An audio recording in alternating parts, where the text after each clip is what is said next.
This is the Holy Cross Coptic Orthodox Church, the epicenter of the Armenian community in the Austin area, according to members of the Austin-Armenian Council. The separatist region of Nagorno-Karabakh, also known as Artsakh by Armenians, is currently facing land disputes with neighboring Azerbaijan. On Tuesday, Azerbaijani forces began a bombing raid on the region, which resulted in both military and civilian deaths of ethnic Armenians. As Azerbaijani forces move into the region, thousands of ethnic Armenians face displacement and are forced to migrate back to mainland Armenia. Member of the Austin-Armenian Council, Alex Avitian, had this to say about the attacks.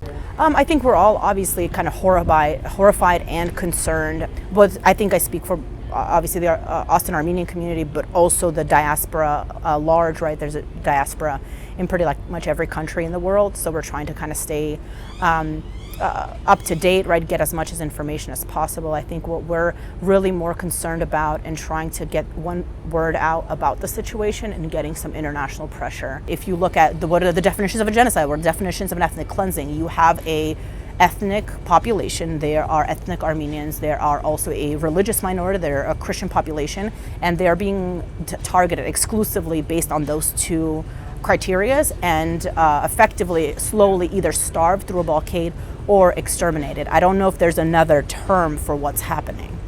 I spoke with UT professor Alan Cooperman, whose area of research includes both global policy and ethnic conflict. Here is what Professor Cooperman had to say. So similarly, both the ethnic Armenians and the ethnic Azeris have long historical claims in Nagorno-Karabakh. They both value it a lot.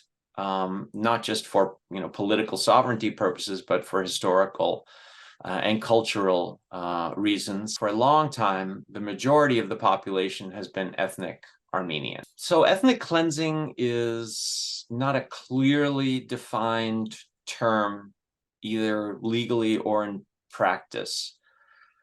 But what it usually entails is one ethnic group trying to geographically displace another ethnic group. And the way it's usually done is by some actual violence and some threats of additional violence, so that the target group says, it's probably better for us to pick up and leave. During my talk with Cooperman, the region was in the process of experiencing a mass exodus of Armenians to avoid potential violence from Azerbaijan. Around 100,000 ethnic Armenians fled the region to mainland Armenia, which is more than 80% of the region's population. A greater humanitarian situation presents itself as the migrants began crossing the border. Professor Cooperman also suggested that it may prove to be difficult for a poor country like Armenia to accommodate the thousands of refugees with essentials like food, shelter, and medical attention. If you would like to help provide relief to victims of this displacement, please visit the National Armenian Organization at anca.org or the Austin Armenian community at www.armenianatx.com. This has been Ethan Housewright reporting for TSTV News.